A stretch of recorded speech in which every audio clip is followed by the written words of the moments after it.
career is not an accident. Better than us, depending on where you're from and what you've been through.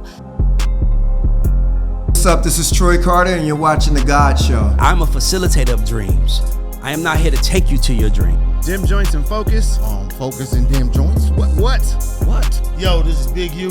I just finished The God Show. What up? This Red Push, man. You're not tuned in with The God Show. Just Poking the bell. Oh, that is That's my favorite term.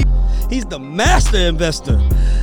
Ian Dunlap, let's go. the roller coaster go up and it come down. A lot of them ain't prepared for it to go down. What y'all need to do is tune into The God Show tonight. What show?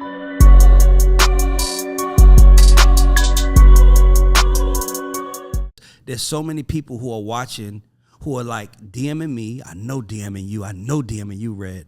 And like, man, I just got the talent. And it's like, bro, you have to change your mentality to attract. The energy thing is so real. And like, people like attracts like. Yes. Is a scientific fact, by the way. Fact. Like attracts like.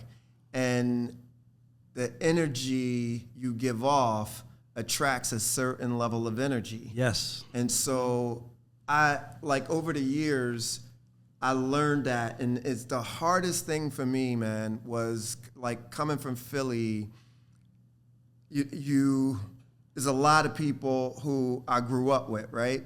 And everybody didn't go the same paths. Yeah. Everybody didn't do the inner work, the therapy, the spiritual work, like all of the work that it does to sort of help transform your life. Yes. And it's constant work. You can't just do it one time and expect it to change. Mm-hmm. So shaking, having to like one of my old heads in Philly told me, because I used to do shows there, and like I was growing in Philly, mm-hmm. and I felt like I was the guy in Philly. Yeah. And I never wanted to move to LA or New York or anything.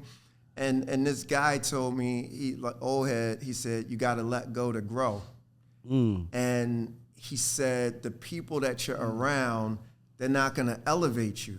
He was like, they're not going to elevate you. He said, you're better off just being by yourself than who you're around. Yes. So no exaggeration, man. This is the first time I moved to LA. I ended up, I was looking for, and this is how God works, man. I had like $3,000, something like that, like $3,500. And I started making phone calls to see if somebody could help me find an apartment or something like that. And my friend who was a writer for Vibe, Nikki Duncan, who I went to high school with, she was writing for Vibe, and she was moving back to the East Coast, and she needed somebody to take over her apartment. Mm. And so I had just enough money to move to LA, pay the rent for the apartment. I didn't have it was like no furniture or anything. I was like the only black guy in Koreatown, by the way. I had no car, nothing. Yeah. And I was literally taking the bus in LA. I was about to say, this is way before Uber and anything. Yeah. And then and nobody really catches the bus in LA. Exactly. I don't even know how it works. No, exactly. So I'm literally catching a bus in LA, and I'm out here by myself. Will and those guys, they were shooting movies, they were on set and stuff. So I'm literally in the apartment by myself. But I'm reading Deepak Chopra books. Yes. I'm reading 7 Spiritual Laws of Success, any book that I could get my hands on. Yeah. But I'm by myself. Yes. Working on myself, in this cave. And I slowly started seeing little things shift in my life. Mm-hmm. People got mad at me because I had to, sort of move on.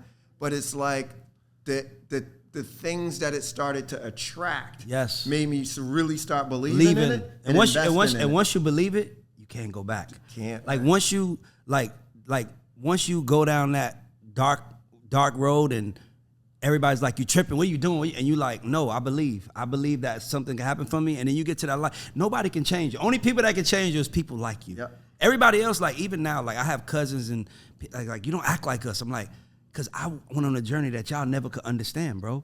And I'm from the hood, and I still got hood people around me every day. I still take care of hood family members right now that live in my houses right now. But I'm like, I can't, like it's funny. I have a thing, when my mother calls me and she says, I'm hungry. Don't ever tell me that, Ma. You're not hungry. You know what I'm trying to say? Or my mother be like, I need money. Ma, you don't need money. Yo, son, I got you. So you don't have to give me that story.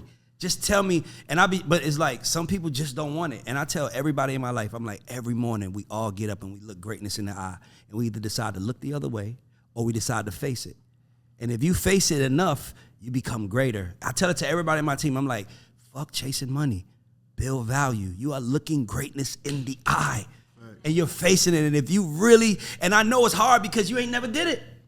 Mm-hmm. But you had your lights, beacons of lights, which was Will and JL, that you can even see and be like, I know it's real because I'm looking at it. And I'm telling my people, I'm like, look at us, look at me. It's real, like, but you gotta honor the process.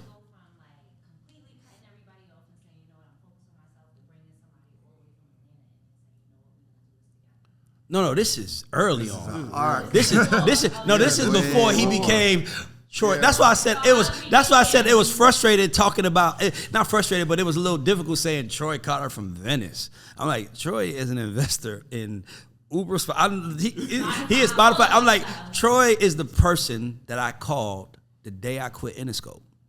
I called him and I was like, because Interscope was using me. No disrespect, this is a different regime, but I basically was there getting a check, and it was like I wasn't doing anything, but they was like, great job. And I'm like, dog, I worked on the LA Reid. I give him a hit on Monday, Friday, he like, where my other fucking hit? Yeah. You know what I'm saying? So I'm used to every day in the pressure cooker, and I'm working with these people. It's like, hi, Ray, oh, you're in town?